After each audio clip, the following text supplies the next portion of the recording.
Ini kita lagi dari Novotel mau menuju ke Times Square-nya Beijing. Hi Mama. Hello there, we are from Hello. Novotel just now and we like to walk to Wangfujing Road. Wangfujing literally Prince mentioned well is one of the famous shopping streets of Beijing. The majority of the main area is pedestrians and very popular shopping place for both tourists and residents of the capital. It starts from Wangfujing Nankou or South Entrance, where the Oriental Plaza and Beijing Hotel are located, and Wangfujing subway station north exists. The street then heads north, passing the Wangfujing Xinhua bookstore, the Beijing department store, as well as Beijing Foreign Language bookstore, ending at the Shandong An Plaza and St. Joseph Catholic Church. Wangfujing malls have so many include Beijing department store, Beijing APM, Beijing Mall, and the malls as Oriental Plaza.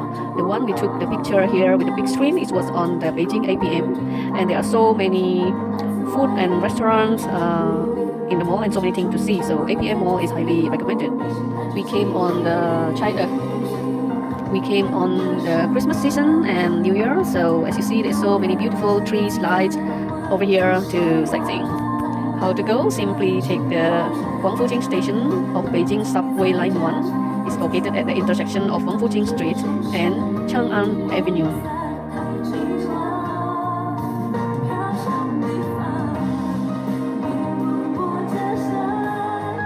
To access the Temple of Heaven is very easy. You can go by a public bus, and there are many gates like east, west, north, south gates.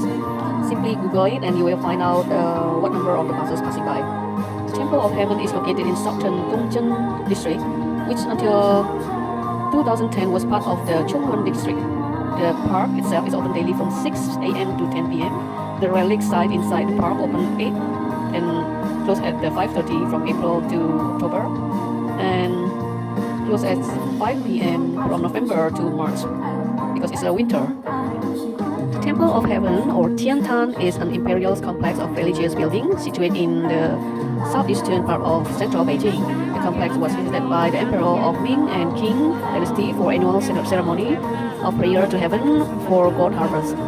It has been regarded as a Taoist temple, although Chinese heaven worship, especially by the regaining monarchs of the day, predates Taoism. The temple complex was constructed from 1406 to 1420 during the reign of the Yongli Emperor, who was also responsible for the construction of the Forbidden City in Beijing. The complex was extended and renamed Temple of Heaven during the reign of the Jiaqing emperors in the 16th century. Jiaqing also built 3 other prominent temples in Beijing: the Temple of the Sun in the east, the Temple of Earth in the north, the Temple of Moon in the west. The Temple of Heaven was renovated in the 18th century under the Qianlong Emperor. By then, the state budget was insufficient, so this was the large-scale renovation of the temple complex in the imperial time. The surrounding park is quite extensive, with the entire complex totally 268 hectares. Some of it consists of the playground, exercise and games area. As you see here, there's so many people, the locals people, they are dancing over here. Some other place they will do the Tai Chi and all other activities. The Tiananmen or Gate of Heavenly Peace is a monumental gate in the center of Beijing, widely used as a national symbol of China. First built during the Ming Dynasty in 1420, Tiananmen was the entrance to the imperial city, within which the Forbidden City was located. Tiananmen is located to the north of the Tiananmen Square, separated from the plaza by the Chang'an Avenue. So we take a bus not even 5 minutes from the Hall of Heaven. The building is 66 meters long, 37 meters all the way to the Great Wall. We stop by at the Yingtong, which is 50 kilometers from the northwest of Beijing City. We went by taxi because I have my mom, she's very old, cannot walk too far. Otherwise, you can go also by the subway or the bus. At the foot of Tianzhou Mountain is the Yingtong Scenic Area, aka 13 Tombs of Ming Dynasty, where lie the mausoleums of 13 emperors of Ming Dynasty from 1368 to 1344. Since 1409, when Shudi, the first emperor of Ming Dynasty, built his Changling tombs here. The succeeding 12 emperors had their resting place built around Changling during the next 230 years, covering a total area of over 120 square kilometers. From here, we continue to Mutianyu cable car because we want to go up to the Great Wall. Mutianyu Great Wall. 长成国家既以牛 Mutianyu section is older than Badaling section of the Great Wall. During the Ming Dynasty, under the supervision of General Su Ta, construction of the present wall began. Building over the previous wall in 1404, a pass was built in the wall in 1569. The Mutianyu Great Wall was rebuilt until today. Most part of it are well preserved. The Mutianyu Great Wall has the largest construction scales and best quality among all sections of the Great Wall. We choose to see the Great Wall from Mutianyu is because it's less people here. It's not too many, so we have a lot of time for photo and also enjoy the view. Compared to the Badaling, it's too many people. And because of this, my mother also can enjoy the Great Wall. Otherwise, she's on a wheelchair, she cannot come up here. If you are at Beijing, don't forget this restaurant, Da Wan Ju or Donghuamen restaurant. This is very famous in Beijing.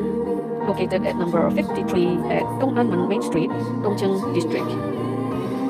It is super yummy and it's not expensive, so this is very highly recommended. Can you imagine? We came here, lunch and dinner, 4 days in a row.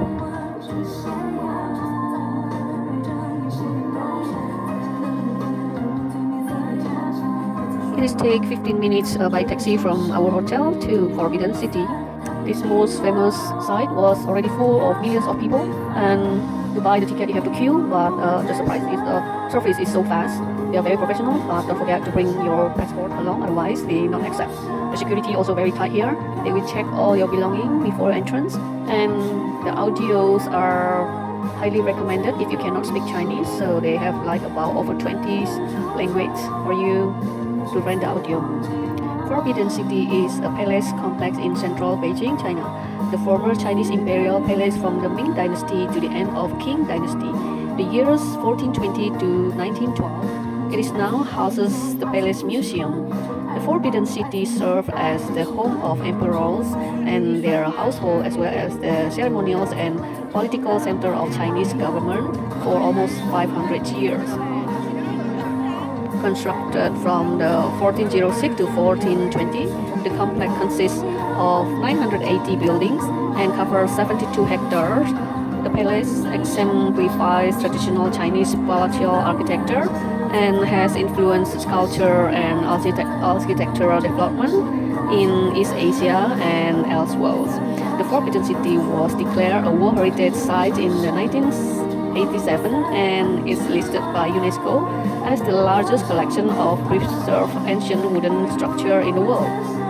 As we only walk for 3 buildings, we already feel so tired because this place is too huge, and to cover all the places probably you have to come many times.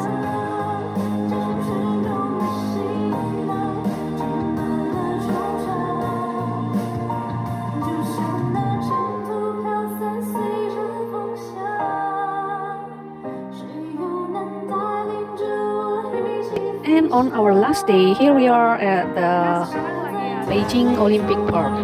The opening ceremony officially began at 8 p.m.